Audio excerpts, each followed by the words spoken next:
Hello, and welcome to our On Target teletraining series. I'm Andrea Kern, the founder of Big Bark, your online source for everything big dog. Joining us tonight is holistic dog trainer and the inventor of the walk and sync system, Alicia Evans. Big Bark is really excited to be hosting this teletraining session with Alicia since she provides a really positive and unique perspective to all of our big dog needs. This week's topic is walking on the leash, and I know a lot of us have big dogs that have the same problems when it comes to walking them. They pull us. I can't tell you how many times I've been walking my two Great Danes, and there is nothing stopping them if they want to go somewhere. So I have a few general questions for Alicia to cover, and then we'll open up the floor to you afterwards. So let's go ahead and get started. Alicia, can you explain why walking on the leash is one of the first things you should teach your dog? Hi, Andrea. I can, and this is probably one of the best audiences to tell this to because your little dogs become very big dogs very, very quickly. The reason why I teach walking on leash first, even before sit, even before stay, even before come, is because if you really look at the natural way a mom would train her puppies, everything is about, the first 3 to 4 weeks, the puppies are still in the den. They're still getting used to walking on their new legs and all that stuff. But once they start to get comfortable in their own bodies and with their muscles, mom actually starts taking them on a walk. And on the walk is where she's really teaching them and solidifying the energetic connection of her leadership with them. So that's why, for me, with my instinct method, I've studied with different trainers and I've studied different methodologies, but one of the things that I have always found fascinating is that dogs are actually the best trainers of other dogs. So the source that I've always gone to is really watching and observing how dogs train other dogs. So that's pretty much why I start with the walking on leash command, because you're going to have to do it every single day. Even if you're walking outside with your puppy, the leash actually helps to establish a really clear energetic connection of leadership between you and your puppy. So that's why I tend to go there first. And I always like it because if you can take your puppy on a walk, you're actually helping to entrain them with that energetic connection of you being a leader. And we'll talk a little bit more about that, during the call of how to best walk your dog on leash. But that's why I always start first, because it's exactly how a mom dog would start teaching her puppy. All right. Well, here I think this is the real question I know I have, but why do dogs want to pull so much even when they're being choked? Well, the interesting part about that is it seems like a crazy thing, right? Like if any of us were choked, we'd be like, duh, okay, going to stop and go in the other direction. The thing, though, is that dogs were actually designed in nature designed dogs to be workers, and most of their work involves some kind of pulling. So there are definitely specific pulling breeds, but a dog was designed that if they have anything around them, they try to break away from pressure. So what happens is when we start out, and this is really, really important to know, and I really include it in my in-sync method because different people have different perspectives on training. Again, when I go back to looking at what's most natural for the dog, anytime a dog is kind of like controlled by anything, their first reaction to it is to try and actually get away from it. So a lot of the times when people start with their puppies, then they put their puppy on a collar and they think, oh, it's so cute, the puppy's backing up, the puppy's trying to get out of it. The puppy's already developing the mechanism that when they feel any kind of pressure or tension, they're going to try and get away from it. They're not going to actually relax and be okay with pressure and learn to back up from pressure. They're learning from the get-go to try and move away from it. So when I work with my clients, I really try to let them know, if it's your dog's natural instinct to pull away from pressure, and especially if you have something around the neck. The neck is a movable apparatus, and attached to the neck is the head. So the first thing that a puppy is going to try to do when you put a collar on and then put a leash on is try to see how they can wriggle out of it and get out of it. And that's just a natural instinctive thing, like in case they get trapped in something, in case, like with all dogs are basically descended from wolves. So the creator that created this planet and created every species on it designed it like, what if a dog got themselves into an uncomfortable space where their neck actually got caught in something? If the neck got caught, they're going to have to move the neck and the head to be able to be released from it.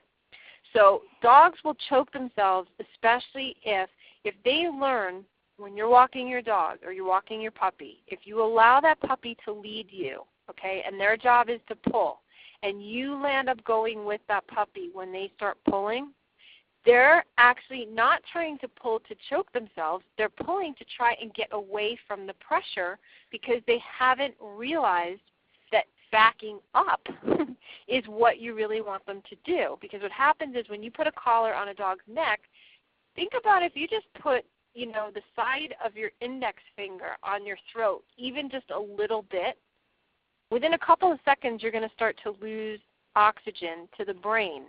So you're not thinking back up, you're thinking, how do I push through this and get it off of me? And most of the time when we teach our dogs to walk on lead, as a little puppy, we can still control them, right? So it's not that huge of a deal if the puppy's pulling us and, they're not dragging us around like they would when they were a big dog. But once the puppy gets in that habit, oh, I see this game. If I pull, you come with me. That's really the main reason why the dogs are choking themselves. It becomes a habitual pattern that instead of learning to back up from pressure, which is actually why I use harnesses and front clip harnesses, because it gives the dogs more awareness of their body without being choked. When they're being choked, in most of their mind, their reality is the only way I can stop being choked is if I get this person behind me to move forward. And that's why so many of them choke themselves, because it's habitual to pull away from pressure. Okay, so when my dogs are pulling me all over the neighborhood, I get extremely frustrated. And then I end up getting angry. So how do I get past that anger and frustration when they start to pull me? Okay, one of the things that happens when our dogs start to pull us, nobody likes to feel like like you're going to be out of control, and that's where we really go to kind of like the anger and frustration part. So what I generally recommend and why I developed the Walk in Sync tools was because I had a chocolate lab named Barney, and Barney was probably Marley's grandfather. Barney, for the first 3 years of his life, thought his name was Barney No. And as I was working with him and as we were going through training, it was really difficult because no one could give me a solution to stopping this dog from pulling me. And he grew really fast. He grew into a 90-pound dog within like 8 months. So every time I asked the trainer, first we started with the flat collar, and Barney was choking himself all over the place. Then we went to the then we went to the choke collar. And I hated that because I was just like, God, choking my dog does not feel right. But this is what they're telling me is what works to stop my dog from pulling. Well, when that didn't work, we went to a prong collar, and Barney hated the prong collar. You put it on him, and the dog just like stood there with terror in his eyes. He never wanted to walk on it. Then we tried a nose halter. Nose halter, he hated it. He basically made himself bloody by trying to scratch this thing off of his face, and he actually knocked 3 vertebrae out in his neck from it. And the final result that we came up with, because I was so frustrated and so angry, was a shock collar. Now, I used a shock collar once, and I swore I would never use it again because it actually damaged my dog for the rest of his life. If he was ever around any kind of electronic equipment, he just kind of flipped out. So I know firsthand what it's like to try every single thing and have that anger and have that frustration. And finally, one day we had to go back to the choke chain, and Barney, after dragging me around for a year and a half, I got so mad and so frustrated that I just literally started trying to choke the dog, literally, with the choke chain. I just kept pulling on it. And by the third time I pulled on it, the dog looked at me and he whimpered and he started cowering. And I actually dropped to my knees and cried because I was like, oh, my God, I feel like such a failure. I don't know what to do to help my dog, and I don't know how to make this better. But I made him a promise that I'd find a way to make training tools easier. And so at that same time, I had started a practice of Qigong. And Qigong is a precursor to Tai Chi. And basically it's really about moving with breath and peace. And so I made a conscious attempt to be able to learn what I needed to learn to help this dog in a really peaceful way, because I started to realize if I get angry or frustrated, that is not going to signal me to be an effective leader to my dog. And so I've got to find something. And so I was reading a Linda Tellington-Jones book, and she suggested a technique to use to wrap the leash around the dog. And as soon as I put the leash around my dog, and it was around his chest area and not his neck, my dog for the first time in 2 years actually stopped and looked up at me, and I thought, oh my God, I don't know what just happened, but this has never, ever happened, and I need to find a way to be able to walk my dog in this kind of a manner, except wrapping the leash around him wouldn't let us really walk down the block much. So I started working with a behaviorist who actually had suggested, she said, well, why don't you use treats? And I said, because I thought I would be struck down by lightning because all the other trainers scared the poop out of me, because at this time there wasn't positive dog training, that if I used a treat, then all of a sudden I just would be struck down by lightning and my dog would be sitting here by himself. So she really actually helped me to understand different ways to see how I can get motivation and attention from my dog, which really helped me to lessen like the anger and the frustration. But we were still dealing with walking a dog who was dragging me around, and how would I deal with my anger and frustration. And at that time, not knowing anything about front clip harnesses, I was able to have her help me work with Barney using treats to get way more of his attention so that I could relax and be a calmer leader, knowing that I had better control over my dog and he wasn't going to drag me down the block. So eventually, from my promise to Barney, a couple of friends of mine had recommended front clip harnesses, and I absolutely loved them because I found out that you can use a tool that will not choke your dog, that actually signals the dog in the proper place, that will allow the dog to be much more aware of their body and size and space. And Andrea, you deal with, Big Bark is about big dogs. So it's super duper important. These animals are going to be growing really, really fast. So it's important from the get-go for us to be able to work with these big dogs as puppies, helping them to understand how to back off of pressure in a calm, relaxed manner without any stress, so they get used to it. And then as they get bigger, we still don't have to use hardly any pressure with them because they already understand from the beginning. If you feel pressure at your chest, you back off. So when I designed the Walk and Sync system, I knew I wanted a harness that was properly fitted for the dog so that they would have an open shoulder and it would keep them calm and relaxed. And then I added a leash, and this was actually my technique to help the human be really calm and relaxed, because as most of us know, like whether you use a nylon lead or a leather lead, or even sometimes, a flexi lead, the nylon lead and the leather lead, with your dog, if you got a big dog or a big puppy, that thing can rip through your hand in just a matter of seconds. And a flexi lead can go flying out of your hand in 2 seconds if you're not paying attention and you've got a large-sized dog. So on the leash, I put these flat rubber handles that help you to have the leash in your hand in a very comfortable way, with complete control over your dog, but you are able to stay really relaxed because the first time that your dog goes to pull you and the leash is connected to the front clip on the harness, and all of a sudden you realize, oh my God, my dog can't pull me down anymore, 98% of your stress, of your anger, and your frustration goes away. So I created a system because of the challenges that I had with my own dog to make it so easy, not only for the dog to understand the signaling of how not to pull, but also to help keep the human calm and relaxed, because that's such a huge part of the equation. If the human is off balance, and if the human starts to get nervous, it signals to the dog something is wrong. And a lot of the large breed dogs were basically protection dogs. So instinctually in their natures, they're going to have a mechanism that says, whoa, something's wrong with the person that's on the other end of the leash. I better start paying attention to what's going on here because there's a danger.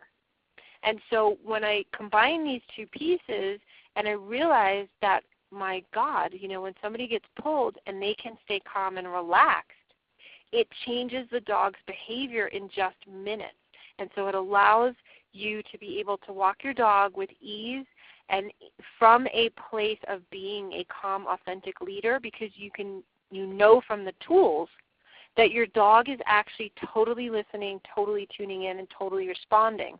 So that's kind of like a long-winded short answer to the best way to help you not be frustrated with your dog is to have the proper tools that really work where your dog understands what you're asking and that really assist you in being able to be calm and relaxed. And that was my main intention for the Walk and Sync system, was to create it in a way that anybody could use it, that they could just watch our simple videos, and they could put it on their dog and go out and walk their dog and be walking in sync with their dogs in just minutes. Okay. So you've mentioned a couple of different training tools. I think we've probably all tried a lot of those.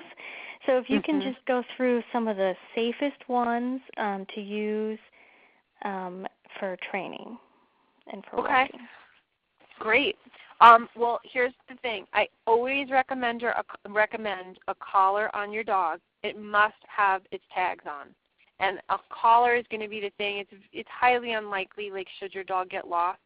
With most of the collars today, there is not a collar that's really just going to fall off your dog. So first, always have a collar with the proper tags and identification on your dog. The second thing you want to look at when you're looking at training tools, now, biomechanically, a dog is a quadruped, okay? So that's all 4 feet on the ground. So if you look at it from a biomechanical standpoint, as soon as you're behind the dog with the leash clipped on, you're basically taking that dog's neck and sort of pulling it backwards, which is pulling their entire body backwards, and it actually makes the dog feel unbalanced. And that's why what the dog will do is actually start to push into that collar to balance themselves. And that's actually the second reason why dogs are constantly choking themselves, because the more that they pull, the more that you lean back. The more that you lean back, the more they have to push forward to keep their bodies balanced. So I highly recommend front clip harnesses, because what I have found is when you pair the front clip harness with a leash that has specific amounts of room on it, and you constantly stay consistent with that dog that they've got a certain amount of room till they learn to back off pressure, then they can gain more room, which is the same way that mom trains them. Mom doesn't give 7 puppies free reign of everything. She starts them out with a smaller amount of room, and when she sees that they can handle that amount of room and they're balanced and they're clear in their energy, then she gives them a little bit more room. So I designed Walk and Sync to kind of meet those same features in terms of tools. What you want to look for in a front clip harness is that it does not inhibit the shoulder stride. So you want to make sure it doesn't go across the front of the shoulders. You want to make sure that there's a totally open shoulder, because especially with the large breed puppies, you can have a 3-month-old large breed puppy that's already 30 pounds, which is, you know, a lot of people look at it and go, my God, that's already the size of a dog. But you never, ever want to inhibit the musculoskeletal movement, and you never want to inhibit the shoulder stride. So when you look for a harness, look for something that's got a completely open shoulder that will never block your dog's movement. My suggestion of front clip harnesses over back clip harnesses is because when you clip the harness to the back of a dog, what happens is you're behind the dog's front legs so they can dig their energy in. And then what starts to happen is you now land up with another pulling issue because dogs were designed to pull. So when you clip them behind the shoulders, it sort of signals them, okay, now it's time to pull. When you go in front of them, and when the harness clips like at the chest point, like with the chest bone, when the dog feels that there's a boundary, okay, so let's say you're walking, and if you're using the walk and sync leash, it only gives you 2.5 feet of room. When you're walking, your dog can only get 2.5 feet in front of you. And when they start to pull, you stop and you just relax. And you just get really, really calm. And you just become a boundary, just like if you tied your dog to a tree. The dog is going to test a lot of different places to see if they can break the boundary. But once they realize they can't, they back off of pressure.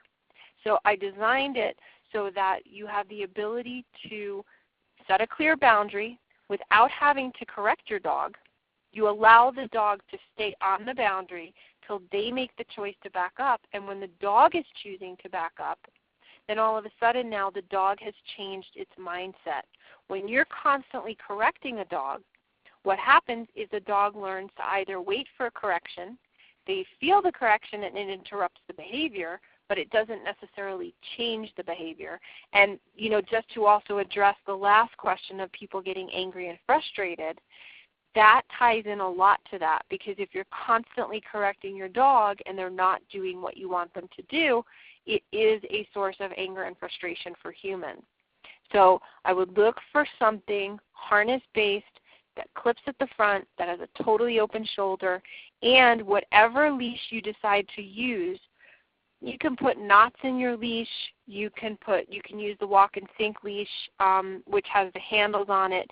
But I definitely advise not using a flexi lead until your puppy is very aware of how to back off pressure. Because flexi lead will allow your puppy to lead the walk, and if they are not the leader, you're putting them in a position that really compromises their ability to be calm and confident. It's almost like if they're the leader, they have to figure out everything, and whether it's a danger or whether they're going to protect you. So especially for the pups, you kind of want to walk them in a way that you're always leading the walk, so that they can stay calm and relaxed and learn to be a good follower with you. So tools that have an open shoulder, clip at the front, make it really easy on and off, don't inhibit any shoulder stride, are really going to be the best thing for big dogs, because they're going to grow fast, and you want to make sure that their musculoskeletal development is very, very balanced, and you want to make sure your tools promote that balance rather than hinder it. Okay, great. I have just a couple shorter questions, I guess, Sure. kind of along these lines. So this is all really great, and I've actually tried the walk and sync system. That works great on my two. But the problem I sometimes run into is if one of my dogs is overly excited about seeing another dog. I live in the city, so we see a lot of other dogs on our walks. Mm-hmm. So sometimes it's not just straight pulling while walking, it's a lunging motion. Yep. So what do you suggest for that? Well, here's the thing. Anything that happens sort of like sporadically or just sort of like an out-of-the-blue kind of thing, it's all workable if you're working with consistency and training. So the reason why I love the front clip harnesses is because when your dog starts to get excited, all right, when the clip is in front and you're in front of the dog's front legs and in front of their power center, it makes it a lot more difficult for them to gather energy to push against that front clip. There is a very clear boundary there, and it actually centers them in their body.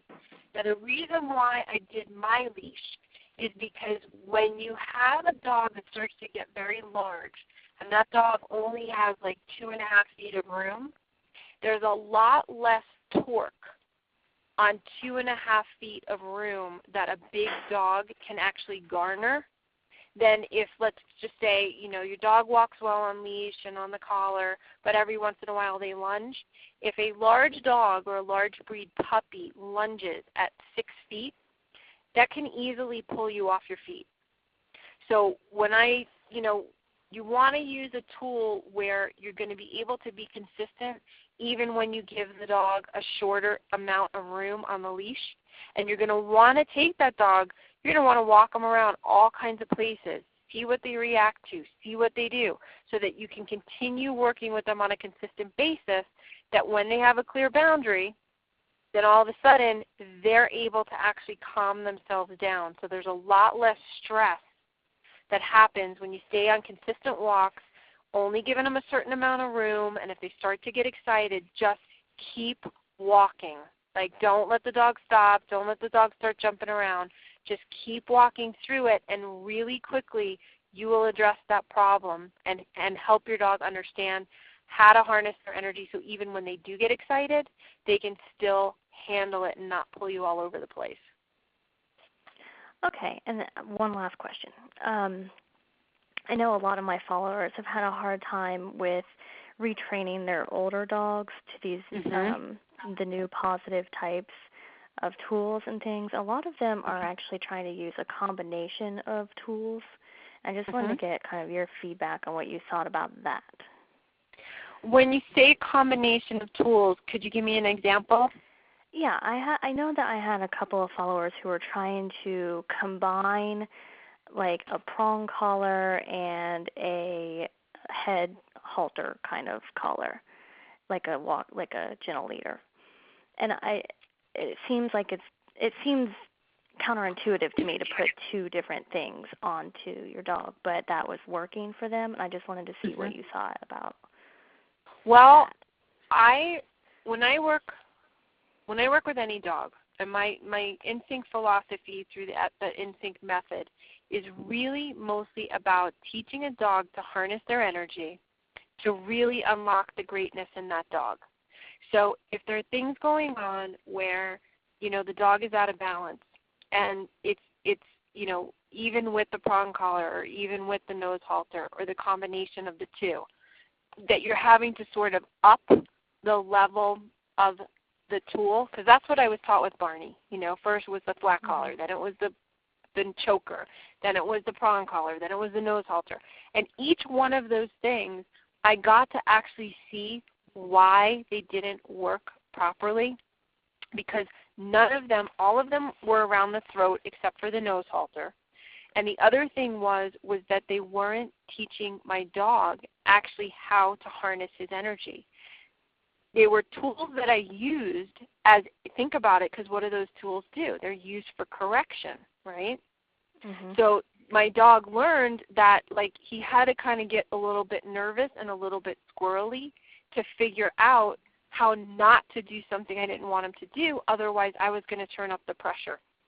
What I have found, and this is a big part of my research over the last 18 years with dogs and behaviors, and especially with big dogs, because think about it, they grow really fast. Bigger dogs are going to have a larger propensity for different things like a hip dysplasia or shoulder misalignment.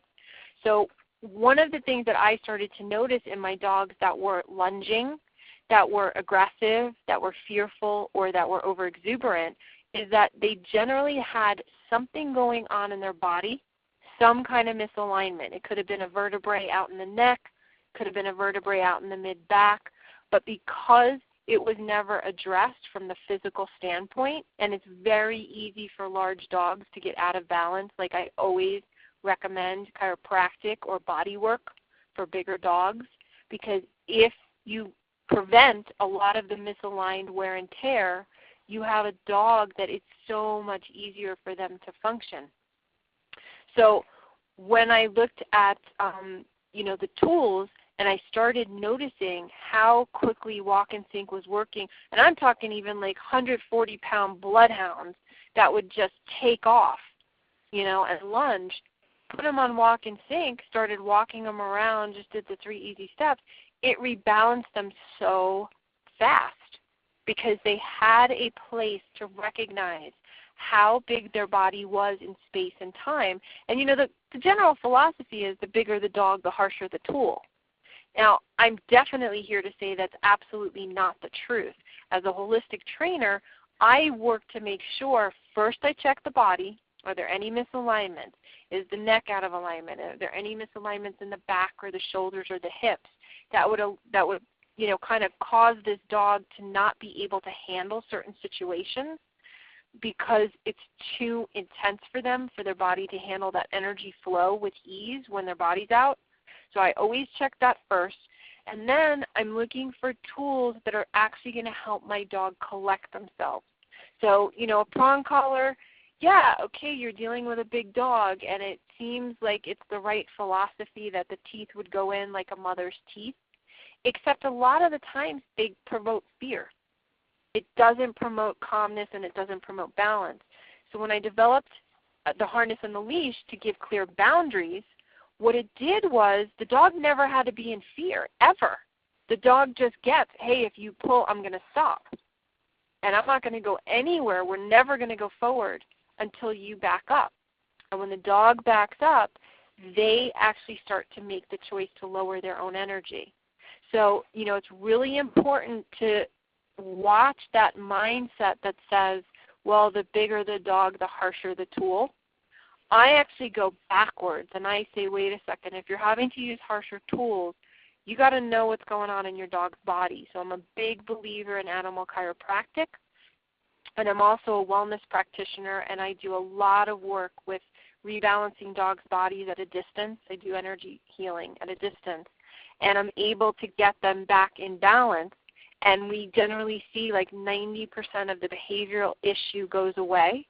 And what I have noticed is that when the dog really understands the tools and we've taken away any other, misalignment, I can take that 140-pound bloodhound that was pulling me on his collar, and in about 10 minutes I can walk him with just my fingertips because I've changed his awareness to his relationship of his body. And so that's where you just really need to be careful that a lot of the traditional tools we use, they don't actually help the dog have a better awareness of their body.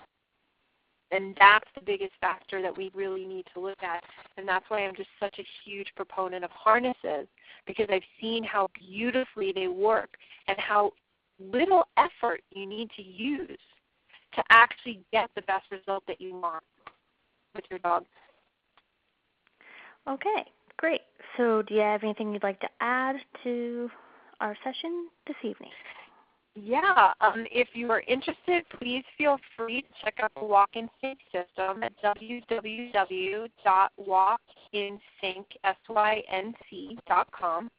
And also, if you're interested in learning more about dog training through the InSync method, I kind of call it the inside out of training, I have a home study program called The 6 Secrets Your Dog Wants to Teach You to Unleash the Greatness of You.